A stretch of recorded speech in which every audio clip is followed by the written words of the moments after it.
Bienvenidos una semana más a este rincón de la palabra. Continuamos con el Evangelio según San Marcos. Ahora se nos sitúa ante un dilema o a un punto de inflexión en el camino de Jesús con sus discípulos. Hay momentos en la vida en los que hay que tomar una decisión nueva, en los que hay que enderezar el rumbo. Y esto nunca es fácil, pero con la palabra en la mano y sobre todo con Jesucristo como horizonte es posible afrontar nuevos retos. Bienvenidos aquellos que estáis cautivados por la palabra.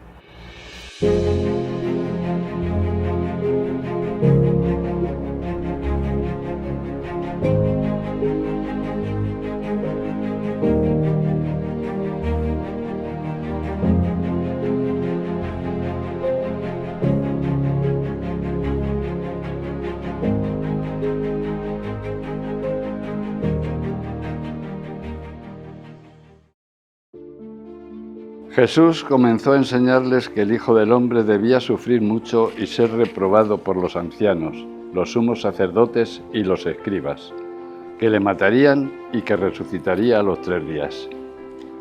Hablaba de esto abiertamente. Pedro se lo llevó aparte y se puso a reprenderle. Pero él, volviéndose y mirando a sus discípulos, reprendió a Pedro diciéndole: «Quítate de mi vista, Satanás, porque tus pensamientos no son los de Dios, sino los de los hombres».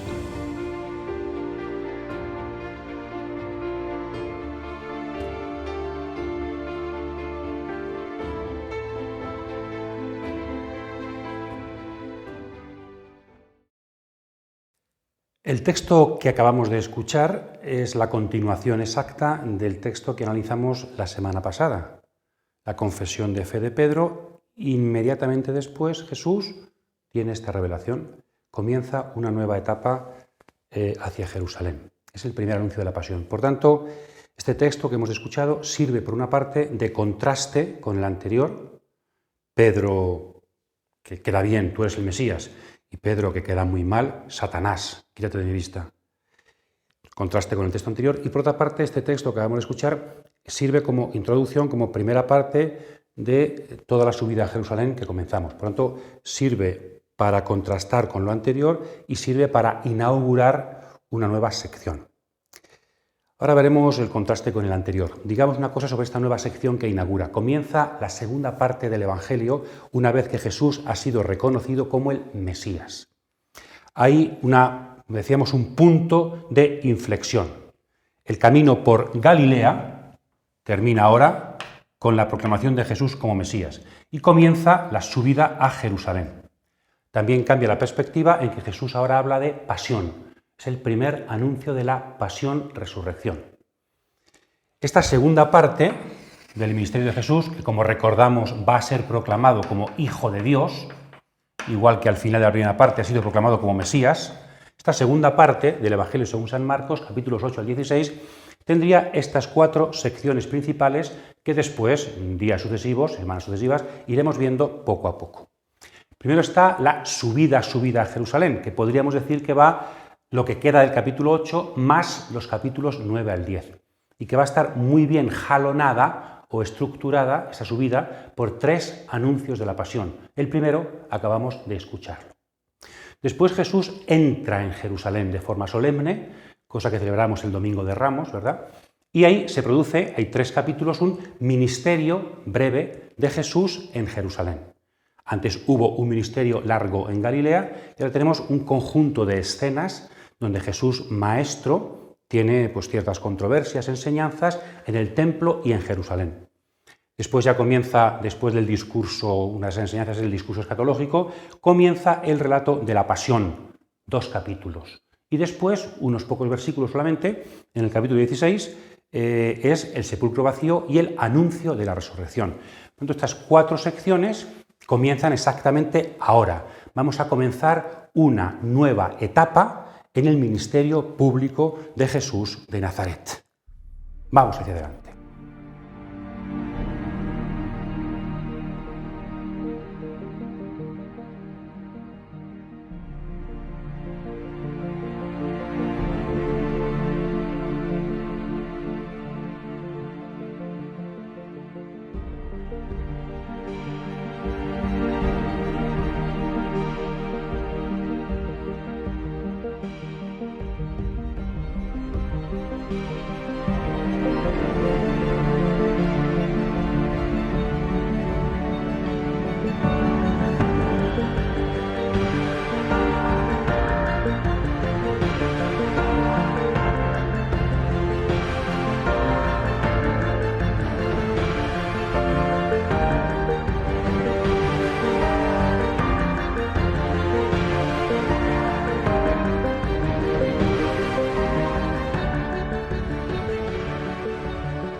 Nos encontramos, por tanto, en el texto con el primer anuncio de la pasión, de los 3 que hay. Sería muy bueno buscar los otros 2, en el capítulo 9 y en el capítulo 10. Por cierto, también quien quiera puede ir investigando el Evangelio según San Juan, que no es sinóptico, que es muy distinto a Marcos, Mateo y Lucas, también tiene 3 anuncios, una especie de anuncios de la elevación del Hijo del Hombre. Una casualidad muy importante, ¿no? En los capítulos 3, 8 y 12 de San Juan, podéis buscarlo, 3 anuncios del Hijo del Hombre que debe ser elevado. En Marcos y en los sinópticos, 3 anuncios de la pasión. Este es el primero. Y nos llama la atención, bueno, primero, el protagonista es el Hijo del Hombre. Es decir, esa figura que ya conocía la Biblia, sobre todo desde el libro de Daniel y también la literatura intertestamentaria, el judaísmo. El Hijo del Hombre es un ser celeste que sería enviado por Dios para establecer su reino, ¿no? Entonces, en la Iglesia primitiva y Jesús mismo, pues se interpretó a sí mismo desde esa figura del Hijo del Hombre, que era una figura, diríamos, celeste, divina, que vendría. Aquí lo que llama la atención es que se aplica a este Hijo del Hombre no ya a la venida definitiva, la llegada en juicio a todos, sino que este Hijo del Hombre divino tiene que padecer. Hay como una nueva visión del Hijo del Hombre, igual que hay una nueva visión también del Mesías. El Mesías de Israel no es como Israel esperaba, pues el Hijo del Hombre tampoco es como Israel esperaba. Claro que vendrá un Hijo del Hombre en el futuro, pero antes ese Hijo del Hombre debe ser rechazado. Entonces, importante ese título de Hijo del Hombre que viene de Daniel 7 aplicado a Jesús. Y después es interesante ese verbo debe, es necesario, que en el fondo está expresando la voluntad de Dios. No es el destino, sino la voluntad de Dios pasa por esta paradoja. Es una paradoja, pero por la que Dios quiere pasar, porque es conveniente para la salvación que se realice como Dios quiere. Entonces es muy importante, creo, también desde el punto de vista de la espiritualidad cristiana, que meditemos este verbo, ¿no?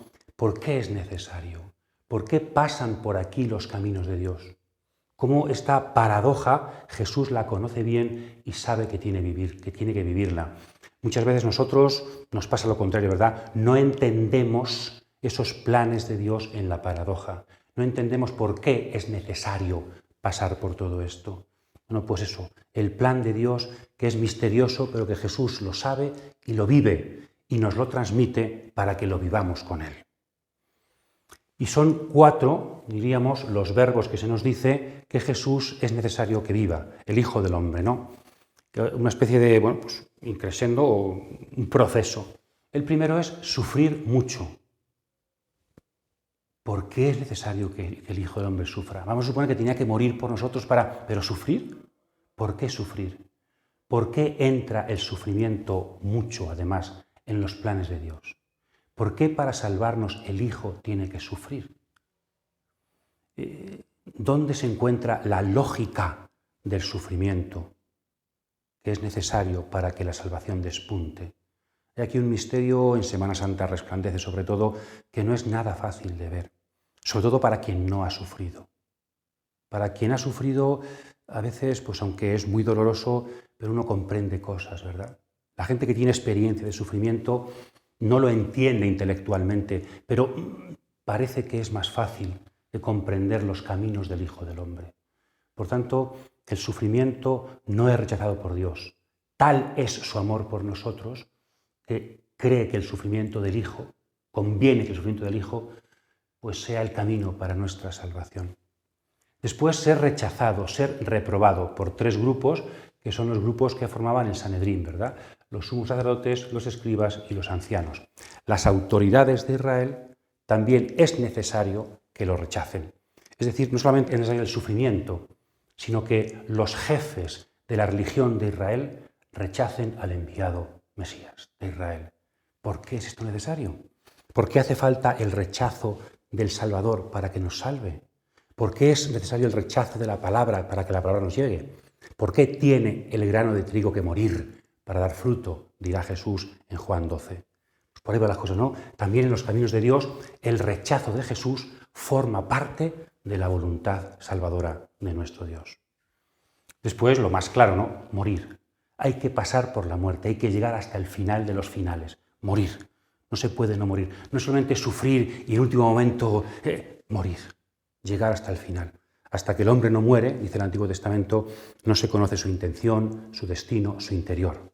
Pues de alguna forma, en la muerte del Hijo del Hombre se conoce perfectamente no ya la voluntad del Hijo del Hombre, sino el amor y la voluntad del mismo Dios.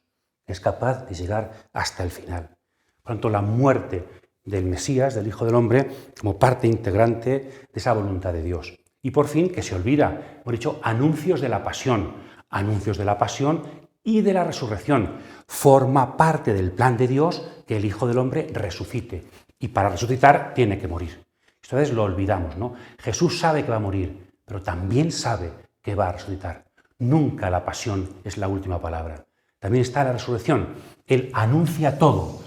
Todo, con la victoria final, forma parte de un proceso que Jesucristo ha venido a realizar no por su voluntad, sino porque sabe que por ahí pasa la voluntad salvadora de Dios su Padre.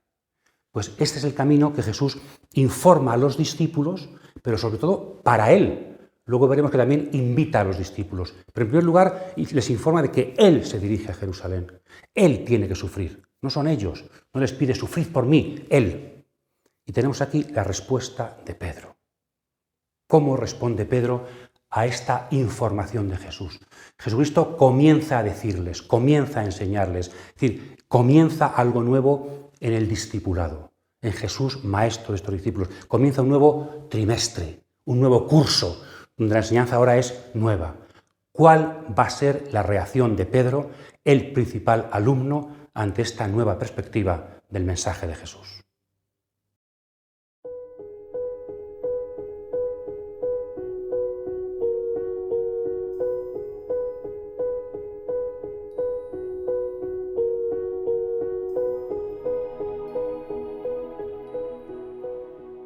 Por tanto, hemos visto el primer anuncio de la pasión del Hijo del Hombre. Después, en un texto que explicaremos más adelante, ahora después de unos momentos, ese Hijo del Hombre invita a todos los discípulos y también a los lectores, el que quiera seguirme tendrá que participar también en la perspectiva del Hijo del Hombre, en el destino del Hijo del Hombre, ¿no? Y entre medias, en la mitad tenemos la reacción de Pedro a Jesús, a lo que Jesús propone para él. Esto es lo que propone para nosotros. Entonces, Pedro no se queja de sí mismo, de que él tiene que hacer esfuerzos para seguir a Jesús, sino que se queja ante Jesús del destino de Jesús. ¿Dónde vas? Pedro acaba de decir, tú eres el Mesías. Y claro, a Pedro, primero, por cariño hacia Jesús, y segundo, por su concepción del Mesías, no puede comprender que Jesús tenga que pasar por el desastre, por la muerte, por el repudio, por el sufrimiento. Por las dos cosas. Quiere demasiado a Jesús para dejarle que vaya a Jerusalén. Y en segundo lugar, pues eso, es que es el Mesías. Por tanto, tanto en concepción teórica, religiosa, como en concepción afectiva personal, Pedro reacciona como que no. Y como ha hecho antes de forma positiva, tú eres el Mesías, él toma también ahora la iniciativa. Lo ha hecho bien, piensa que ahora también lo va a hacer bien. Jesús aquí se lo dice en el texto que habla abiertamente, con libertad, con parresía, dice el texto griego. Y en cambio Pedro se lo lleva aparte, a Jesús, lo reprende aparte. Es decir, Pedro, ¿tú qué vas a hacer? Como si fuera algo escondidas. Y Jesús vuelve otra vez a poner a Pedro delante de los discípulos y de forma abiertamente reprende Jesús a Simón, a Pedro. Por tanto, Jesús que habla siempre abiertamente, Pedro que quiere ahí por lo debajo, ¿verdad?, intentar apartar a Jesús de este camino que él piensa que está equivocado. Y Jesús abiertamente llama a Pedro Satanás, lo cual es muy fuerte. Es muy distinto al Evangelio según San Mateo en este momento, porque Pedro dice, tú eres el Mesías, y Jesús le dice, tú eres piedra. Aquí tú eres Satanás. ¿Y por qué es Pedro Satanás? Porque está intentando apartar a Jesús del camino de Dios. ¿Os acordáis del inicio del Evangelio? Después del bautismo, ¿qué venían? Las tentaciones. ¿Y quién tentaba a Jesús? En el bautismo, donde comenzaba el camino del Hijo de Dios, su misión, venían las tentaciones de Satanás para intentar apartarle de esa misión. Ahora que comienza la nueva etapa de la misión, subida a Jerusalén, vuelve a aparecer Satanás intentando tentar a Jesús. Y esta escena nos recuerda a las tentaciones.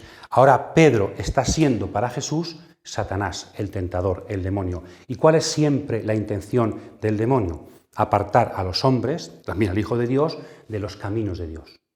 Y sobre todo a veces no intenta apartarlo del bien. Eso sería muy tonto Satanás, ¿verdad? Satanás casi nunca nos propone el mal, sino que Satán siempre tienta diciéndonos, no sufras, no vayas por ahí. Es decir, siempre nos tienta no en la meta, sino en el camino. Y en el camino y en los medios, intenta él que siempre sean los medios buenos, ¿verdad? No hay que sufrir para vivir, no hay que sufrir para aprender a amar, no hay que pasar por la cruz para llegar a ese Satán, con una apariencia de caminos buenos que llevan a una meta, lo que hizo con Adán y Eva.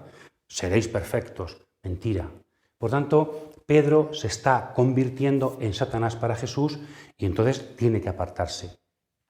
Aquí sería muy interesante que pensáramos si nosotros mismos también hemos tenido a veces pues esa tentación, seguro que sí, de Satán, que casi siempre viene con piel de oveja, ¿no?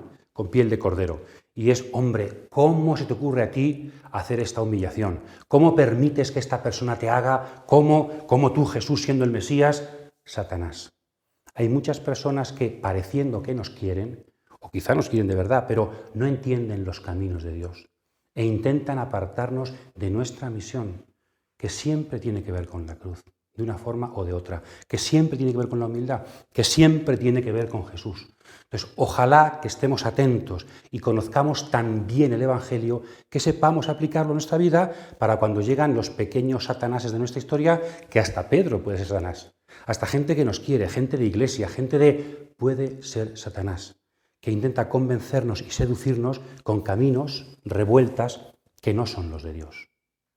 Y también al revés, podríamos preguntarnos si nosotros, como Pedro, no hemos sido Satanás, no ya para Jesús, sino para otros hermanos y hermanas nuestros.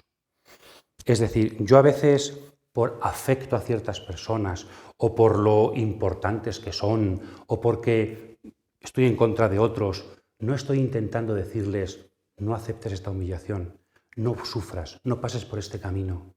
A veces, con toda la mejor intención del mundo, no estamos apartando a la gente de los caminos de Dios para evitarles un pequeño sufrimiento. Hay que pensarlo despacio, amigos, yo creo, porque sin querer, como Pedro, también Jesús podría decirnos, quítate de mi vista, Satanás, estás siendo tentador para mis hermanos. Tengo que tomarse muy en serio esta consideración. Y después, lo último, Jesús le dice a Pedro, quítate de mi vista, es una traducción, otras Biblias traducen, quítate de detrás de mí, y otros dicen que es ponte detrás de mí. Es la última Biblia de la Conferencia Episcopal, lo traduce así, ¿verdad? En la liturgia lo escucharéis así. Hay como dos versiones, ¿no? Que ellos lo significan lo contrario, pero en el fondo significan lo mismo.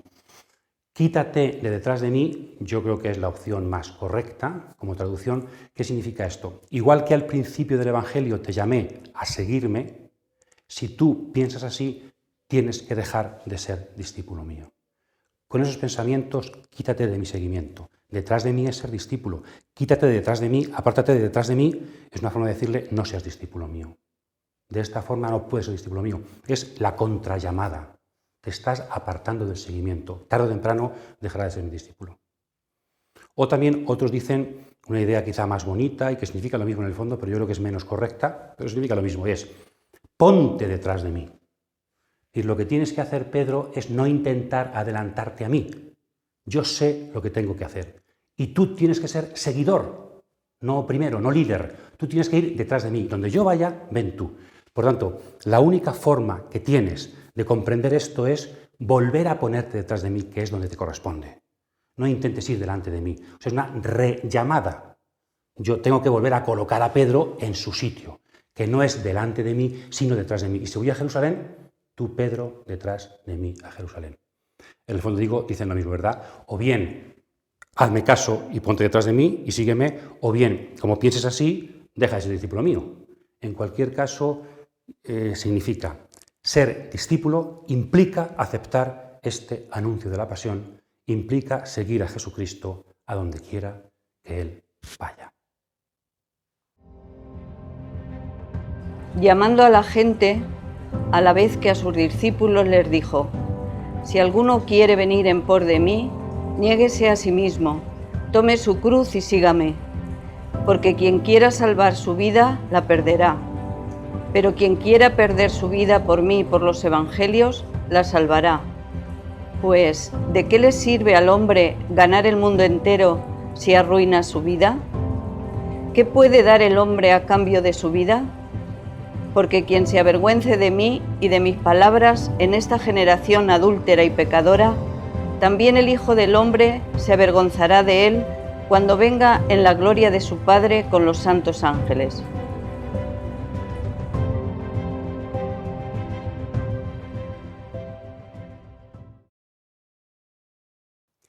Acabamos de escuchar, de leer el texto de la ampliación de Jesús, de su camino a sus discípulos y a todos, es decir, a los lectores, también a vosotros y a mí. El que quiera ser discípulo mío, ¿qué tiene que hacer? ¿Cuáles son las condiciones para el seguimiento? Y es justo ahora, cuando comienza una nueva etapa en el camino de Jesús, aprendemos qué es ser discípulo, requisitos para ser cristiano, para ser seguidor de Jesús. Y Jesús dice lo siguiente: tiene que, en primer lugar, negarse a sí mismo. ¿Qué significa eso? Tomar su cruz, que me siga, porque quien quiera salvar su vida la perderá y quien pierda su vida la encontrará. Hacen falta, entonces, como estas 4 características para el seguimiento, ¿no? Primero, negarse a uno mismo. ¿Qué es negarse a uno mismo? Pues podemos entender esto desde las futuras negaciones de Pedro. ¿Qué hará Pedro en la pasión? Para afirmarse a sí mismo, para que no le persigan, negar a Jesús. Entonces Jesucristo nos está diciendo, ya por anticipado, ¿verdad?, con la figura de Simón también aquí, de Pedro, lo que tenéis que hacer es no negarme a mí, sino negaros a vosotros. La negación de sí mismo significa la afirmación de otro. Es decir, yo no me afirmo en mí, sino que me afirmo en el Maestro. Él es mi seguridad. Si tengo que decir yo no, tú sí, ese es el camino. Porque si no, acabaré diciendo yo sí, tú no. La autoafirmación, la autorreferencialidad que diría el Papa Francisco, es el camino para dejar el seguimiento. Cuando yo soy Señor de mi vida, es imposible ser discípulo. Cuando yo quiero afirmar a Jesús como Maestro, tengo que negarme a mí mismo, con sus consecuencias. Habrá que entenderlo luego, qué significa negarse a sí mismo en lo concreto, en esta actitud, en aquel acto, en esta relación, en estos gustos, eso ya, pero es siempre afirmar a Jesús y no ponerme a mí como referencia. Negarse a uno mismo, que es un camino en el fondo difícil, pero más en el fondo, si lo comprendiéramos bien, precioso, porque es el descubrimiento del otro, del amor, del Maestro como camino. En segundo lugar, tomar su cruz. Claro, en este tiempo, ¿qué significa tomar su cruz para un discípulo? Esta frase solo se entiende desde la posterior muerte en cruz de Jesús. Jesús aún no ha muerto en cruz. Imaginamos que alguien dice, ahora, quien quiera seguirme, que tome su silla eléctrica y me siga. No tiene mucho sentido, que tome, no sé, su guillotina y me siga. Es decir, la cruz en aquel tiempo, en este tiempo de la vida pública, es una condena a alguien a muerte romano de forma ignominiosa. Es un lugar de ejecución. Solamente con Jesús muriendo en la cruz se convierte en un símbolo y por eso desde ese símbolo post-pascual se entiende esta frase. Tomar mi propia cruz en relación con la cruz de Jesús. ¿Y qué es tomar mi propia cruz? Creo yo. A veces pensamos que el Señor nos llama a algunas tareas, a ser matrimonio, sacerdote, religiosa, misionero, nos llama, pero tenemos que ser perfectos para cumplirlo. Es decir, nos tenemos que dejar en casa los defectos y las limitaciones para irnos de misiones. Yo en la maleta, para irme con Jesús al Congo belga, Zaire, o para irme a ser sacerdote o al seminario tengo que dejarme en casa mis defectos y coger solamente en la maleta mis virtudes y que la gente vea mis virtudes. Me equivoco. Quien quiera seguirme, que tome su cruz. El Señor no solamente llama a nuestras cosas buenas, no solamente llama a nuestras virtudes, sino que nos llama enteros. Y Dios, Jesús, necesita nuestros límites. Él, que no tenía límites, pasó por la cruz. Por tanto, nosotros, Jesús necesita nuestros límites. Incluso eso, nuestras cruces, lo que más nos cuesta. Solamente con la cruz a cuestas, que pesa y parece que nos retrasa, solamente con ella a cuestas podemos avanzar por los caminos del seguimiento. La cruz, mis cruces, no son un estorbo para ser discípulo, Puede ser un estorbo para sentirme bien, para hacer cosas por los demás, cuando una persona ya anciana, es que no puedo hacer nada por los demás, tengo la cruz de... Pues a lo mejor ahora más que nunca puedes hacer por los demás. Jesús, muriendo en la cruz, no pudo curar ningún enfermo, no pudo resucitar a nadie, no pudo hacer nada, estaba en la impotencia total y entonces estaba salvándonos. Quien quiera seguirme tiene que cargar con el peso de la cruz para ir adelante, avanzando por los pasos del discipulado de Jesús. Tomar la cruz, no dejarla atrás. Yo soy quien soy, también con mis límites, también con mis cruces, que son los límites tocados por Jesús. Los límites y defectos y vividos desde Jesús. Tomar la cruz. Y seguirle. No vale con quedarme, hay que ponerse en camino, hay que dar paso adelante. Tengo la cruz, porque no se puede quedar con la cruz agarrado a ella y autocomplaciéndose en el sufrimiento de la cruz. Y no. Coge la cruz, no es que la cruz quieta, tú te agarres ahí y te quedes, no. Coge la cruz y ponte a caminar, ponte a andar. Hay que dar pasos. La fe es seguimiento. Jesús avanza, si yo me quedo quieto se aleja de mí. Tengo que ir detrás de él al ritmo pero tengo que ir detrás de él. Tengo que ponerme en camino, tengo que seguirle. Y después, perder la vida. Quien quiera ganar su vida, la perderá. Pero quien la pierda por mí, por el Evangelio, la encontrará. ¿Qué significa esto en lo concreto de nuestra pobre vida que llevamos 40, 50, 60, 80 años viviéndola? ¿Qué significa perder la vida? En el fondo el Señor no quiere que seamos felices. Claro que sí. Pero como en todos los misterios de la vida, como el misterio del amor, y las cosas no siempre son lo que parecen. Y para encontrar lo que buscamos, a veces hay que perder la perspectiva que tenemos. Para ganar algo tenemos a veces que perderlo, ¿no? Entonces, cuando yo quiero la felicidad de forma directa, y seguramente no la encontraré, pero cuando soy capaz de dejarlo todo por alguien, ese alguien me podrá dar seguramente la felicidad completa. Este es el camino que Jesús propone. Y una pregunta que podríamos hacernos es, los que escucháis somos discípulos de Jesús, ¿qué he perdido yo por seguir a Jesús? ¿Qué me he perdido en la vida? Entonces la sociedad nos dice, es que eres tonto, te estás perdiendo, Claro, pero ¿qué he perdido no por tonto? ¿Qué he perdido por amor a Jesús? ¿Qué he perdido por ser cristiano? ¿Qué he dejado atrás? ¿Qué déficit en mi vida tengo? ¿Qué hambre? En el fondo perder la vida es llenarse de ayunos, ¿no? No de ayunos físicos, sino de no haber hecho cosas que quizá porque soy cristiano hay cosas que en la vida, porque soy cristiano a veces parece que mi adolescencia o mi juventud la he perdido. Pues a lo mejor dichoso aquel cuya juventud ha sido perdida en el amor a Jesucristo. Quien quiera ganar su vida la perderá, el que pierda su vida la encontrará. Porque Jesús dice un principio general, ¿de qué le sirve al hombre ganar el mundo entero? Se arruina su vida. ¿Qué puedo dar? Por lo tanto, en el fondo, cuando uno va siendo mayor también se da cuenta qué es la vida, qué vas ganando, qué vas consiguiendo. Al final nada, viento. Solamente lo que has amado es lo que queda. Solamente lo que has entregado es lo que posees. Por tanto, perder la vida es una clave evangélica, pero una clave muy humana de ser felices y de conseguir la meta. Este es el camino de Jesús que de principio nos atrae de forma teórica, nos cuesta mucho vivirlo, pero tiene una belleza única que estamos llamados a comprender y vivir.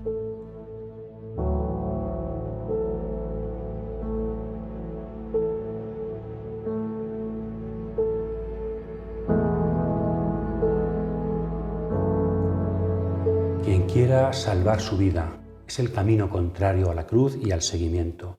Y también el que se avergüence de mí y de mis palabras, también el Hijo del Hombre, que ahora sufre y luego vendrá como juez, se avergonzará de él. Avergonzarnos de Jesús crucificado y de su mensaje paradójico. No queremos ganar la vida fuera de ti, Señor, y lejos de nosotros avergonzarnos del crucificado. Lejos de nosotros avergonzarnos de la debilidad de Dios. En esto San Pablo, todo San Pablo sería un gran comentario a este no me avergüenzo del Evangelio ni de la cruz de Jesucristo. Por tanto, lejos de nosotros avergonzarnos de ti y querer ganar nada fuera de ti. Queremos ser seguidores aunque nos cuesten las consecuencias y los retos que tú nos pones. Pero detrás de ti es posible.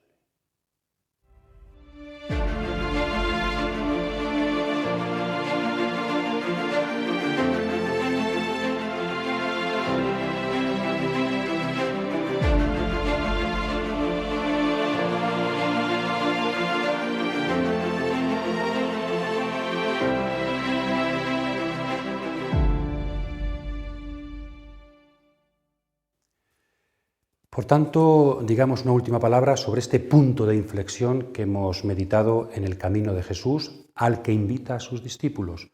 Eso de punto de inflexión, como sabéis en las gráficas, es cuando lleva una dinámica o un punto, una extensión, a partir de un momento el ángulo cambia, ¿no? Esto es interesante porque si no, a veces nuestras vidas son solamente esto. Deberíamos preguntarnos si no tiene que haber momentos en la vida en los que cambie nuestro ángulo también, porque si no la rutina se apodera de nuestra fe y de nuestro camino. Hay momentos en los que hay que cambiar la dinámica, hay que cambiar la perspectiva, hay que cambiar el ritmo. Algún momento de nuestra vida el Señor nos ha pedido dar un vuelco, no para hacer cosas quizá nuevas, sino para, en ese ritmo del seguimiento, pues no seguir como siempre, sino iniciar una nueva andadura, que cambie un poquito la relación entre nuestro seguimiento y nuestra vida, ¿no? Que cambie un poquito el ángulo, la subida de nuestra vida. Pues yo creo que eso es lo que significa esta perícopa del capítulo 8 en la que Jesús se dirige a Jerusalén.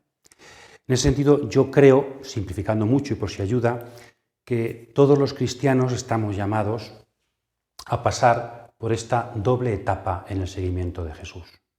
Siempre el comienzo del cristianismo es una alegría desbordante en el Señor de los milagros y el Maestro de las parábolas. Y da gusto andar por la dulce Galilea escuchando el éxito de este Maestro que es nuestro Maestro, orgullosos de acompañarle. Pero llega un momento en la vida del seguimiento, tarde o temprano, en que Jesús nos invita a que compartamos ya no su éxito, sino su fracaso. No solamente el aplauso, sino también el sufrimiento. Luego veremos cómo aquí muchos discípulos que querían seguir por este camino se quedaron atrás. Yo creo que hoy también sucede esto, que muchos discípulos entienden el discipulado solo como esta etapa. Entonces, o pierden la fe o se quedan aquí. Pero Jesús no se queda aquí, Jesús camina a Jerusalén. Muchas veces una vocación específica en la Iglesia puede significar este cambio. El Señor me pide no que sea cristiano como siempre, sino que sea un cristiano entregado de una forma nueva. El Señor ha venido a mi vida para darle un punto de inflexión. El Señor ha venido a mi Galilea para reconducirla y que se dirija a Jerusalén, porque Él va a Jerusalén. Ahí está la clave, ¿no? Pasar de un cristianismo solo galilaico a un cristianismo también jerosolimitano, que conduce hacia Jerusalén. Incluso en la pastoral que hacemos en la Iglesia, catequesis, confirmaciones, pastoral familiar, no estamos, no lo sé, no estaremos también incidiendo mucho en esta dimensión, construyendo, y a veces lo conseguimos poco, pero construyendo cristianos de Galilea sin asustarles mucho, no sé a que se vayan. Y en cambio Jesús nos propone la verdad, nos propone la voluntad de Dios. Claro que el milagro es parte de la misión.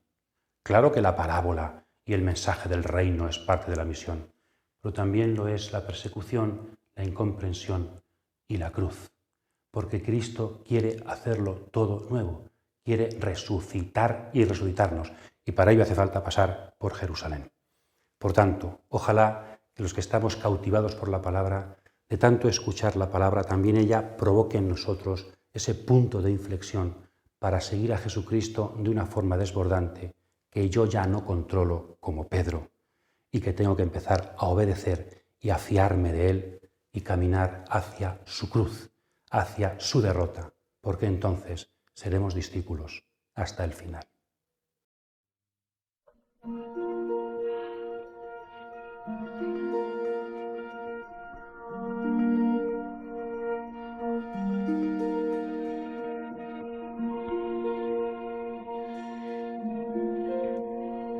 Cautivados por la palabra, también muy a menudo desbordados por la palabra. Pero eso no nos asusta, porque la palabra es Jesús. Hemos contemplado su rostro y Él va adelante. Y si Él va adelante, nos equivocaremos. Seremos como Simón, tendrá que regañarnos, reprendernos, pero es posible. Y cada día más, incluso en el misterio y en el desbordamiento, cada día más nos desborda la palabra. Después de unos momentos en que a veces nos quedamos sin saber por dónde No controlamos la vida, no controlamos la fe, pero al final cuando entramos, cuando seguimos avanzando, la palabra nos cautiva aún más después del misterio. Cuanto más misterio, más belleza. Por tanto, seguimos adelante, sin miedos, porque confiamos en Jesús y en sus huellas sabemos que pisamos firme. Feliz semana a todos, seguimos haciendo camino.